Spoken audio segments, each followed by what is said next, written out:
NCA's Moloto has been following that story and joins us live from our newsroom. So, Moloko, it seems Sondolo IT will continue to provide the IT services on a month-to-month basis. Basically, what is the message from the minister here?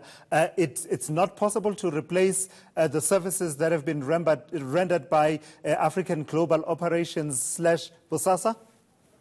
Well, Tulas, the minister announced that Sondolo IT Services, which is a subsidiary of Bosasa, was first awarded that contract to, perform or award, to provide services in terms of the high-tech security at the courts and other buildings that are owned by the Department of Constitutional Development, but also even at their head office back in 2008. And that contract was lapsed actually in 2015.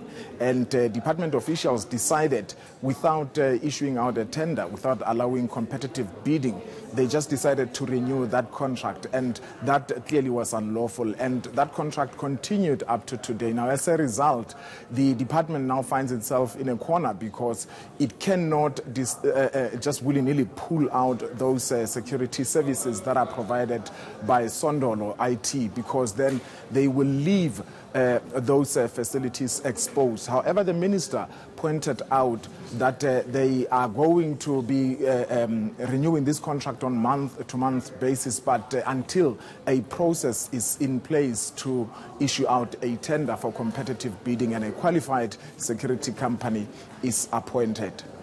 But we're also hearing, are we not, Moloko, that the department has been following very closely the developments at the Zondo Commission of Inquiry, and they plan to act against officials who have been implicated there.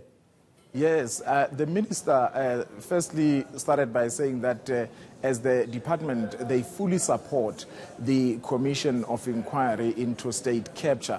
But talking of responsibility, of course, he said that there are certain officials who have already been suspended. You remember the secretary, who, by the way, of the commission, who, by the way, is at the level of the Director General, who was implicated, and as a result, he had to be removed. Now, he mentioned other officials who were also suspended, and others that they intend to suspend. However, if you talk of accountability and responsibility, the minister himself must also explain, because today he told us that the 2009 report from the SIU made a few recommendations, two key ones. One was that the National Prosecuting Authority had to consider instituting criminal charges against the former Commissioner of Correctional Services, Lindam T, as well as the former CFO, Patrick Gillingham, but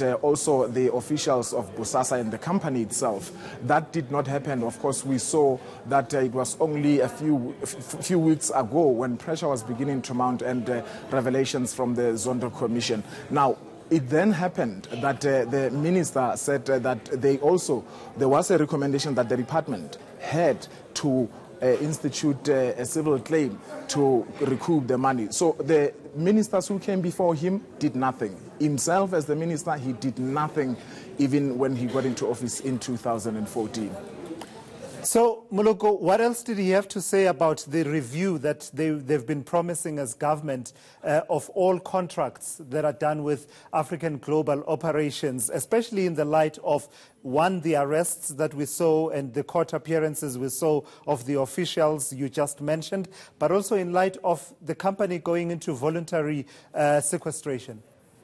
Well, the minister said they have appointed audit and services company Sizwe and Zaluba Kobodo that's going to investigate all the security contracts that were awarded by the department dating back to 2006, with a special focus on the contracts awarded to Bosasa and its subsidiaries. And he says that process of investigation is expected to last for approximately 3 months.